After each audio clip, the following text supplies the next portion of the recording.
Hello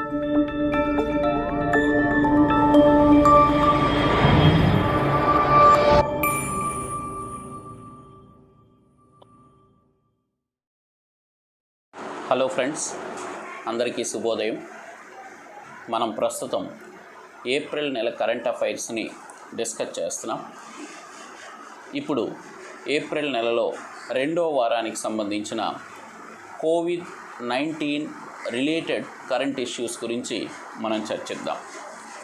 so ఇందులో first one, ఈ మధ్య మనకి DRDO సంస్థ, డిఫెన్స్ రీసెర్చ్ డెవలప్మెంట్ ఆర్గనైజేషన్, కేంద్ర ప్రభుత్వ రక్షణ పరిశోధన అభివృద్ధి సంస్థ వాళ్ళు, DRDO వారు ఒక ఫుల్లీ బాడీ డిజిన్ఫెక్షన్ ఛాంబర్ని రెడీ చేయడం జరిగిందనమాట. గమనించాలి, ఫుల్లీ బాడీ డిజిన్ఫెక్షన్ ఛాంబర్ అంటే ఈ కోవిడ్-19 రోగులను పరీక్షించే వైద్యులకు వ్యాధి సోకకుండా ఉండడం కోసం ఓవరాల్గా బాడీని అంతటినీ కవర్ చేస్తూ, బాడీతో పాటు హెడ్ని కూడా కవర్ చేస్తూ ఒక ఛాంబర్ని రెడీ చేయడం జరిగింది. మనం చూస్తూ ఉంటాం, వాళ్ళు చూడండి చాలా కోట్లు ధరిస్తూ ఉంటారనమాట. సో వాటిని డెవలప్ చేసిన సంస్థ ఏది అంటే DRDO. సో దీన్నే టోటల్లీ బాడీ డిజిన్ఫెక్షన్ ఛాంబర్ అంటారు. టోటల్లీ బాడీ డిజిన్ఫెక్షన్ ఛాంబర్, దీనిని అభివృద్ధి చేసిన సంస్థ ఏది అని అడగవచ్చు. సో DRDO వారు. నెక్స్ట్ మనకి అహ్మదాబాద్ రైల్వే స్టేషన్ ఈ మధ్య వార్తల్లోకి వచ్చింది కోవిడ్-19 సందర్భంగా. సో అహ్మదాబాద్ గుజరాత్లో ఉంది. అహ్మదాబాద్ రైల్వే స్టేషన్లో శానిటైజ్డ్ టన్నెల్ని ఏర్పాటు చేయడం జరిగిందనమాట. శానిటైజ్డ్ టన్నెల్ అంటే ఆ స్టేషన్లో ప్రయాణికులు ఒక ప్లాట్ఫామ్ నుంచి మరొక ప్లాట్ఫామ్కి వెళ్ళటానికి టన్నెల్స్ ఉంటాయి. ఆ టన్నెల్స్కి శానిటైజర్లను అమర్చడం జరిగిందనమాట. అంటే ఎవరికి కూడా వ్యాధి సోకకుండా శానిటైజ్డ్ టన్నెల్స్ అంటారు. ఆ రైల్వే టన్నెల్స్కి శానిటైజర్లను అమర్చడం జరిగింది. ఈ విధంగా రైల్వే టన్నెల్స్లో, ఎస్పెషలీ అహ్మదాబాద్ స్టేషన్లో టన్నెల్స్కి శానిటైజర్స్ని అమర్చిన ఈ దేశంలో మొట్టమొదటి రైల్వే స్టేషన్ ఏది అంటే అహ్మదాబాద్, గుజరాత్. ఇది కూడా ముఖ్యం. తర్వాత మనకి 5T ప్లాన్. 5T ప్లాన్ని అమలు జరుపుతున్న రాష్ట్రం ఏది అంటే ఢిల్లీ రాష్ట్ర ప్రభుత్వం. 5T ప్లాన్ అంటే 5 టీలు ఉంటాయండి. 5T అనమాట. ఢిల్లీ గవర్నమెంట్ 5T ప్లాన్ని ఇంప్లిమెంటేషన్లోకి తెచ్చింది. Very important sir. ఫస్ట్ మొదటి tea means testing. Second another tea means tracing. Third T means treatment. నాలుగో T, దీని అర్థం ఏంటంటే టీమ్ వర్క్. ఇక last one tracking. Testing, tracing, treatment, team work, tracking. ఇలా 5T సిస్టమ్ని ఈ దేశంలో అమలుపరుస్తున్న ప్రభుత్వం ఏది అంటే ఢిల్లీ ప్రభుత్వం. గమనించాలి. నెక్స్ట్ మనకి ఢిల్లీ గవర్నమెంటే ఆపరేషన్ షీల్డ్ అనే కార్యక్రమాన్ని నిర్వహిస్తుంది. మన దేశంలో ఆపరేషన్ షీల్డ్ అనే కార్యక్రమాన్ని నిర్వహిస్తున్న రాష్ట్ర ప్రభుత్వం ఏది అంటే ఢిల్లీ ప్రభుత్వం. సో SHIELD, దీనికి అబ్రివేషన్ ఉంది, షీల్డ్. సో S అంటే searching of the immediate area, ఆ ఏరియాని సెర్చ్ చేయడం. H అంటే హౌస్ క్వారంటైన్లో ఉంచడం. I అంటే SHIE, I అంటే ఐసోలేషన్కి పంపించడం. E అంటే ఎసెన్షియల్ గూడ్స్ అంటే నిత్యావసర వస్తువులు ఉంటే సప్లై చేయడం. L అంటే లోకల్లీ శానిటైజేషన్ అంటే లోకల్గా శానిటైజేషన్ జరపడం. D అంటే door to door medical survey. So చూడండి, షీల్డ్ ఓవరాల్గా. సో షీల్డ్ అనే కార్యక్రమాన్ని మన దేశంలో అమలు పరుస్తున్న రాష్ట్రం ఏది అంటే ఢిల్లీ గవర్నమెంట్. 5T ప్లాన్ని మన దేశంలో అమలు పరుస్తున్న రాష్ట్రం ఏది అంటే ఢిల్లీ. ఏమండి? సో టోటల్లీ బాడీ ఇన్ఫెక్షన్ ఛాంబర్ని డెవలప్ చేసిన సంస్థ ఏది అంటే DRDO. అలాగే రైల్వే టన్నెల్కి శానిటైజర్లను అమర్చిన రైల్వే స్టేషన్ ఏది అంటే అహ్మదాబాద్ రైల్వే స్టేషన్. రైట్. తర్వాత మనకి ఐఐటి ముంబై ఈ మధ్య వార్తల్లోనికి వచ్చింది. ఈ ఐఐటి ముంబై వాళ్ళు ఒక డిజిటల్ స్టెథోస్కోప్ని డెవలప్ చేయడం జరిగింది. సో కోవిడ్-19 వ్యాప్తిని అరికట్టడానికి డిజిటల్ స్టెథోస్కోప్ని డెవలప్ చేసిన సంస్థ ఏది అంటే Indian institute of technology Mumbai, IIT Mumbai. అయితే ఏం చేస్తుంది సార్ ఈ డిజిటల్ స్టెథోస్కోప్? ఏం చేస్తుందంటే సోషల్ డిస్టెన్స్ పాటించడంలో అంతర్భాగంగా దూరాన ఉండే వ్యక్తి యొక్క హార్ట్ అంటే గుండు కొట్టుకోవడం దాన్ని నమోదు చేయడం అనేది దూరం నుంచే ఇది నమోదు చేస్తుందన్నమాట. అదే డిజిటల్ స్టెథోస్కోప్ అనమాట. అంటే కోవిడ్-19 వ్యాప్తిని అరికట్టడానికి సోషల్ డిస్టెన్స్ను పాటించడంలో అంతర్భాగంగా గుండు కొట్టుకోవడం దానిని నమోదు చేయడం ఇలా చేస్తుందన్నమాట. సో డిజిటల్ స్టెథోస్కోప్ని కనిపెట్టిన సంస్థ ఐఐటి ముంబై. తర్వాత మనకి ఈ మధ్య కేంద్ర ప్రభుత్వానికంటే ముందే యాక్చువల్గా మొన్న మే 3 వరకు కూడా కేంద్ర ప్రభుత్వం లాక్డౌన్ని ఎక్స్టెన్షన్ చేసింది. కేంద్ర ప్రభుత్వం చెప్పక ముందే లాక్డౌన్ని ఏప్రిల్ 30 వరకు ఎక్స్టెన్షన్ చేస్తూ ఈ దేశంలో అన్ని రాష్ట్రాలకి ఆదర్శంగా నిలిచిన రాష్ట్రం ఏది అంటే మనకి ఒడిస్సా తర్వాత ఒడిస్సాను ఫాలో అయ్యింది కర్ణాటకను ఫాలో అయ్యింది తెలంగాణను ఫాలో అయ్యింది మహారాష్ట్రాన్ని ఫాలో అయ్యింది పంజాబ్ని ఫాలో అయ్యింది తమిళనాడు అన్నమాట. అంటే సెంట్రల్ గవర్నమెంట్ కంటే ముందే ఏప్రిల్ 30 వరకు కూడా లాక్డౌన్ ఉంటుంది అని ప్రకటించిన రాష్ట్రాల్లో మొదటిది ఒడిస్సా, తరువాత కర్ణాటక, తరువాత తెలంగాణ, తరువాత మహారాష్ట్ర, దాని తరువాత పంజాబ్ తరువాత తమిళనాడు. సో ఇవి కొంచెం అడ్వాన్స్డ్గా ఉన్నాయన్నమాట లాక్డౌన్ పొడిగించడంలో. నెక్స్ట్ మనకి మన దేశంలో మొట్టమొదటిసారిగా కోవిడ్-19 వ్యాప్తిని అరికట్టడానికి ఈ దేశంలో తొలిసారిగా ప్లాస్మా థెరపీ చికిత్సా విధానాన్ని అమలు పరిచిన రాష్ట్రం ఏది అంటే కేరళ. Very important sir. ఇంతకుముందు కూడా దీని గురించి చెప్పాం. మన దేశంలో తొలిసారిగా ప్లాస్మా థెరపీ చికిత్సా విధానాన్ని అమలు పరిచిన రాష్ట్రం కేరళ ప్రభుత్వం అండి. ప్లాస్మా థెరపీ అంటే అర్థం ఏంటంటే కరోనాను బారి నుంచి బయటపడిన వ్యక్తి యొక్క రక్త నమూనాలను తీసుకొని ఆ రక్త నమూనాలని పరిశోధించి ప్లాస్మాని పరిశోధించి వ్యాధి ఎక్కువగా ఉండే రోగికి వాటిని ఇంజెక్ట్ చేస్తారన్నమాట. తద్వారా వ్యాధిని తగ్గిస్తారు. దీన్నే ప్లాస్మా థెరపీ సిస్టమ్ అంటారు. సో ఇండియాలో ప్లాస్మా థెరపీ సిస్టమ్ని విజయవంతంగా అమలు పరిచిన మొదటి రాష్ట్రం ఏది అంటే Kerala. Very important sir. Plasma therapy system implemented first time in India, Kerala. తర్వాత మనకి బెల్, ఎయిమ్స్ సంస్థ కలిపి ఈ రెండు సంస్థల వార్తల్లోకి వచ్చాయి. Bell BEL Bharat Electronics limited, AIIMS all India Institute of Medical sciences. ఈ బెల్, ఎయిమ్స్ వీళ్ళిద్దరూ కూడా ఒక కొత్త టెక్నాలజీని ఇంప్లిమెంటేషన్లోకి తీసుకురావడం జరిగింది. వీళ్ళు ఏంటంటే రిమోట్ ద్వారా మనకిప్పుడు క్వారంటైన్స్లో జనాలు ఉన్నారు అంటే హోమ్ క్వారంటైన్ కావచ్చు, గవర్నమెంట్ ఏర్పరిచిన క్వారంటైన్ సెంటర్లో కావచ్చు. ఈ క్వారంటైన్ సెంటర్లో ఉండే జనాల యొక్క రోగులు అంటే క్వారంటైన్ సెంటర్లో ఉండే వ్యక్తుల యొక్క ఆరోగ్య వివరాలను ఎప్పటికప్పుడు రిమోట్ ద్వారా అబ్జర్వ్ చేసే టెక్నాలజీని, రిమోట్ల ద్వారా తెలుసుకునే టెక్నాలజీని డెవలప్ చేసిన సంస్థలు ఏమిటి అంటే బెల్ మరియు ఎయిమ్స్ సంయుక్తంగా అన్నమాట. భారత్ ఎలక్ట్రానిక్స్ లిమిటెడ్ మరియు All India Institute of Medical Sciences. రిమోట్ల ద్వారా క్వారంటైన్లో ఉండే రోగుల యొక్క ఆరోగ్య స్థితిగతులని ఎప్పటికప్పుడు తెలుసుకునే విధానాన్ని అభివృద్ధి చేసిన సంస్థలు బెల్ మరియు ఎయిమ్స్. తర్వాత మనకి DD retro, very very important.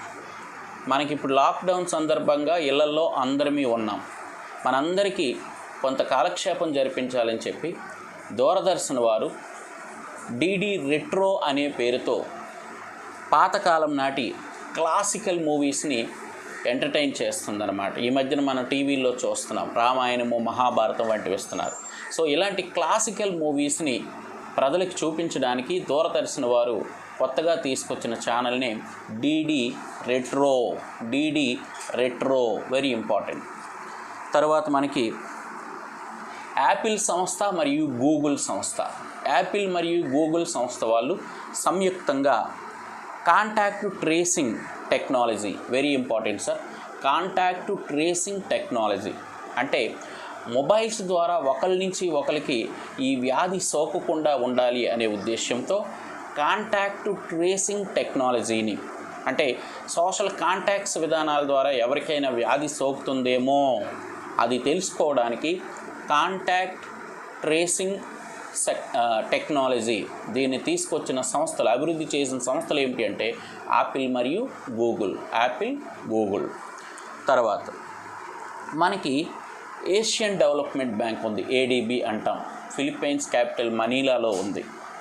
ఈ ఏషియన్ డెవలప్మెంట్ బ్యాంకు, ఈ ఏడిబి బ్యాంకు తనలో సభ్యత్వం కలిగిన 86 దేశాలకు $20 బిలియన్ల ఆర్థిక సహాయాన్ని ఇవ్వడం జరిగింది. అంటే కోవిడ్-19 సహాయక చర్యల్లో భాగంగా ఏషియన్ డెవలప్మెంట్ బ్యాంకు $20 బిలియన్ ఆర్థిక సహాయాన్ని తన సభ్య దేశాలకు ఇవ్వడం జరిగిందన్నమాట. ఏడిబి అంటాం, ఏషియన్ డెవలప్మెంట్ బ్యాంక్. సో అది తర్వాత మనకి సార్క్ అనే సంస్థ ఉంది. మనకి యాక్చువల్గా south Asian association of regional cooperative countries, south Asian association of regional cooperative countries. So ఈ సార్క్ సంస్థ తన సభ్య దేశాలకి $10 బిలియన్ అమెరికన్ డాలర్ల రుణాన్ని సాయంగా ఇవ్వడం జరిగిందనమాట, రుణ సాయం చేయడం జరిగింది సార్క్ సంస్థ. ఈ కోవిడ్-19 సమయంలో సహాయక చర్యలకు గాను దేశాలకు ఇవ్వటం జరిగింది. తర్వాత మనకి మన ఇండియన్ గవర్నమెంట్ ఈ కోవిడ్-19 సందర్భంలో ఆరోగ్య రంగంలో మౌలిక సౌకర్యాల కల్పన కోసం, అంటే హాస్పిటల్స్ డెవలప్ చేయడం, బెడ్లు ఏర్పరచడం, మెడికల్ కిట్లు సప్లై చేయడం, సో ఆరోగ్య రంగంలో మౌలిక సౌకర్యాల కల్పన కోసం కేంద్ర ప్రభుత్వం 5,000 కోట్ల డబ్బుని ప్రకటించడం జరిగిందనమాట. రాష్ట్రాలకి మరియు కేంద్రపాలిత ప్రాంతాలకి 5,000 కోట్లు. తర్వాత భారతీయ రైల్వే సంస్థ, ఇండియన్ రైల్వే వాళ్ళు మొబైల్ డాక్టర్ బూత్ని ఏర్పరచడం జరిగింది. కోవిడ్-19 వ్యాప్తిని అరికట్టడం కోసం అని చెప్పి ఒక అంటే అనేక మంది డాక్టర్లతో కలిపి ఒక మొబైల్ డాక్టర్ బూత్ని ఏర్పరచడం జరిగింది. సో ఏ సంస్థ ఏర్పరిచింది అంటే ఇండియన్ రైల్వేస్. తరువాత ఆరోగ్య సేతు ద్వారా IVRS system, very important sir. మనకి తెలుసు ఆరోగ్య సేతు యాప్ అనేది హెల్త్ చెకప్ యాప్ అన్నమాట. ఇది మనం ఆండ్రాయిడ్ మొబైల్స్ ఉండేవాళ్ళు ఉపయోగిస్తున్నారు. కానీ ఆరోగ్య సేతు ద్వారా ఇచ్చే ఆరోగ్యపరమైన సూచనల్ని పాటించాలి అనే ఉద్దేశంతో IVRS సిస్టమ్ ద్వారా ఆండ్రాయిడ్ మొబైల్ లేని నార్మల్ ఫోన్స్ ఉంటాయి, వాళ్ళకి IVRS సిస్టమ్ ద్వారా ఆరోగ్య సేతు యాప్ని కనెక్ట్ చేయటం జరిగిందనమాట. అంటే వాళ్ళకి ఎటువంటి ఆరోగ్య జాగ్రత్తలు తీసుకోవాలి అనే విషయం, ఆండ్రాయిడ్ మొబైల్స్ లేని వాళ్ళకి అలాంటి జాగ్రత్తలన్నింటినీ IVRS సిస్టమ్ ద్వారా అందిస్తున్నారు. సో ఈ IVRS సిస్టమ్ని డెవలప్ చేసిన IIT ఏది అంటే మద్రాస్ IIT అండి, వెరీ ఇంపార్టెంట్. మద్రాస్ IIT విద్యార్థులు BSNL సంస్థ సంయుక్తంగా ఈ టెక్నాలజీని డెవలప్ చేయడం జరిగింది. Very important. మద్రాస్ IIT విద్యార్థులు BSNL సంస్థ సంయుక్తంగా డెవలప్ చేసిన టెక్నాలజీ ఏది అంటే ఆరోగ్య సేతు యాప్ వివరాలని IVRS సిస్టమ్ ద్వారా జనాలకు అందిస్తున్నారన్నమాట. అంటే ఆండ్రాయిడ్ మొబైల్స్ లేని నార్మల్ ఫోన్స్లో కూడా అవి మనం వింటున్నాం. సో దీన్ని డెవలప్ చేసిన సంస్థలు మద్రాస్ IIT మరియు BSNL. సో ఇలా IVRS సిస్టమ్ ద్వారా ఆరోగ్య సేతు వివరాలని ఇంప్లిమెంటేషన్ చేసి అమలుపరిచిన మొట్టమొదటి రాష్ట్రం తమిళనాడు. ఫస్ట్ స్టేట్ ఏది అంటే తమిళనాడు అండి. ఈ టెక్నాలజీని డెవలప్ చేసిన సంస్థలు మద్రాస్ IIT విద్యార్థులు మరియు BSNL సంయుక్తంగా డెవలప్ చేశారు. నెక్స్ట్, కోవిడ్-19 సందర్భంగా రిజర్వ్ బ్యాంక్ ఆఫ్ ఇండియా వాళ్ళు డిజిటల్ బ్యాంకింగ్ సిస్టమ్ని అందరూ ఫాలో చేయాలి అని చెప్పి ట్వీటింగ్ సిస్టమ్ని ప్రవేశపెట్టింది. అంటే ట్విట్టర్ ద్వారా తెలియచేయటం మొదలుపెట్టింది. అంటే డిజిటల్ బ్యాంకింగ్ కార్యకలాపాలు అందరూ ఫాలో చేయాలి అని చెప్పి. నెక్స్ట్, డిజిజన్ అనేది ఆన్లైన్ పేమెంట్ సిస్టమ్ అండి. సో డిజిజన్ అనే ఆన్లైన్ పేమెంట్ సిస్టమ్ని ప్రవేశపెట్టిన బ్యాంక్ ఏది అంటే జన స్మాల్ ఫైనాన్స్ బ్యాంక్ అనే బ్యాంక్ డిజిజన్ అనే పేరుతో ఆన్లైన్ పేమెంట్ సిస్టమ్ని ప్రవేశపెట్టింది. ఎందుకంటే కోవిడ్-19 ఉంది కదా, దీనివల్ల బ్యాంక్కి కొంతమంది వెళ్ళలేరు, ఇంటి దగ్గరే పొదుపు చేసుకోవడం, విత్డ్రాల్ చేసుకోవడం, డిపాజిట్ చేసుకోవడం ఇలాంటి సౌకర్యం కోసం అని చెప్పి ఆన్లైన్ పేమెంట్ సిస్టమ్ని తీసుకొచ్చిందనమాట. దీని పేరు division, Jan small finance bank అనమాట. నెక్స్ట్ మనకి ఫ్లిప్కార్ట్ మరియు ఐసిఐసిఐ లంబార్డ్ ఈ రెండు సంస్థలు కూడా ఇన్సూరెన్స్ సెక్టార్లో అంటే కోవిడ్-19 ఎవరికైతే సోకిందో వాళ్ళకి ఇన్సూరెన్స్ ఇచ్చే విధానాన్ని తీసుకురావటం జరిగింది. ఫ్లిప్కార్ట్ మరియు ఐసిఐసిఐ లంబార్డ్ సంస్థలు. తర్వాత మణిపూర్ ప్రభుత్వం ఫుడ్ బ్యాంక్ అనే కార్యక్రమాన్ని ప్రవేశపెట్టింది. సో మన దేశంలో ఫుడ్ బ్యాంక్ అనే కార్యక్రమాన్ని ప్రవేశపెట్టిన గవర్నమెంట్ ఏది అంటే మణిపూర్ గవర్నమెంట్. అంటే ఈ కోవిడ్-19 వ్యాప్తి సందర్భంలో ప్రజలకు అవసరమైన ఫుడ్ని సప్లై చేయడం కోసం ఫుడ్ బ్యాంక్ అనే కార్యక్రమాన్ని తీసుకురావడం జరిగింది. నెక్స్ట్, హిందుస్థాన్ యూనిలీవర్ సంస్థ, very important sir. Hindustan Unilever సంస్థ యునిసెఫ్ సంస్థతో ఒప్పందం చేసుకొని హిందుస్థాన్ యూనిలీవర్ సంస్థ యునిసెఫ్ సంస్థతో ఒప్పందం చేసుకొని శానిటైజేషన్ ఏ విధంగా చేయాలి, శానిటైజర్లను ఏ విధంగా వాడాలి అనే అంశం పట్ల ప్రకటనలు ఇవ్వటం అనేది జరుగుతుందన్నమాట. Very important sir. Hindustan Unilever సంస్థ ఎవరితో ఒప్పందం చేసుకుంది? యూనిసెఫ్తో.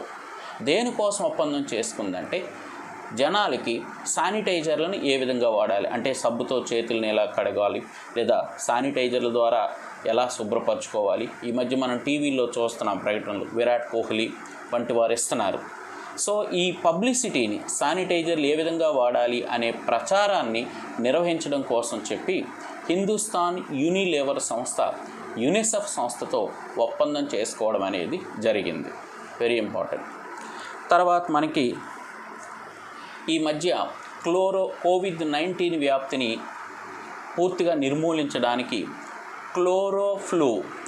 క్లోరోఫ్లూ అనే వ్యాక్సిన్ని ఒక 3 సంస్థలు డెవలప్ చేయాలి అని చెప్పి ఒప్పందం కుదుర్చుకున్నాయన్నమాట. క్లోరోఫ్లూ అనే వ్యాక్సిన్ని డెవలప్ చేయడానికి ఒప్పందం కుదుర్చుకున్న సంస్థలు ఏవి అంటే మన భారతదేశానికి సంబంధించిన భారత్ బయోటిక్, అలాగే ఫ్లూజన్ అనే కంపెనీ. భారత్ బయోటిక్, ఫ్లూజన్, యాక్చువల్గా ఈ ఫ్లూజన్ కంపెనీలో టీకాలు తయారు చేస్తారు. భారత్ బయోటిక్, ఫ్లూజన్, విస్కాన్సిన్ మెడిసిన్ ఈ 3 సంస్థలు అండి. విస్కాన్సిన్ మెడిసిన్, ఫ్లూజన్ సంస్థ, భారత్ బయోటిక్ సంస్థ ఈ 3 కూడా కలిపి క్లోరోఫ్లూ అనే వ్యాక్సిన్ని డెవలప్ చేయాలని ఒప్పందం కుదుర్చుకున్నాయన్నమాట. ఇంపార్టెంట్ సార్ ఇది. తర్వాత మరొక సంస్థ అన్నమాట. అదేది అంటే ఇండియన్ ఇమ్యూనైజేషన్ లిమిటెడ్ అనే సంస్థ. అలాగే గ్రీన్ ఫీత్ యూనివర్సిటీ అండి, ఇది ఆస్ట్రేలియాలో ఉంది. ఆస్ట్రేలియాకు చెందిన green faith university, Indian immunological సంస్థ వీళ్ళిద్దరూ కూడా కోవిడ్-19 వ్యాప్తికి విరుద్ధంగా వ్యాక్సిన్ తయారు చేయాలని చెప్పి ఒప్పందం చేసుకోవడం అనేది జరిగింది. Very important sir. అలాగే ఈ మధ్య అరుణాచల్ ప్రదేశ్ ప్రభుత్వం కోవిడ్ కేర్ అనే ఒక కార్యక్రమాన్ని, అంటే ఒక మొబైల్ యాప్, ఇది కోవిడ్ కేర్ అనే మొబైల్ యాప్ని డెవలప్ చేశారు. సో అరుణాచల్ ప్రదేశ్ ప్రభుత్వం కోవిడ్ కేర్ అనే మొబైల్ యాప్ని డెవలప్ చేయడం జరిగింది. ఈ మొబైల్ యాప్ ద్వారా ఏం చేస్తారు? ఇది సెల్ఫ్ రిపోర్టెడ్ యాప్ అంటే మనలో ఏవైనా వ్యాధి లక్షణాలు కనిపించినప్పుడు దాని ద్వారా తెలుసుకొని మనం ఇంటిమేట్ చేయడానికి అనువుగా ఉంటుందన్నమాట. సో దీన్ని కోవిడ్ కేర్ అంటారు. సో ఇది సెల్ఫ్ రిపోర్టెడ్ మొబైల్ యాప్ అండి. సో ఈ సెల్ఫ్ రిపోర్టెడ్ మొబైల్ యాప్ని ప్రవేశపెట్టిన ప్రభుత్వం ఏది అంటే అరుణాచల్ ప్రదేశ్. ఓకేనండి.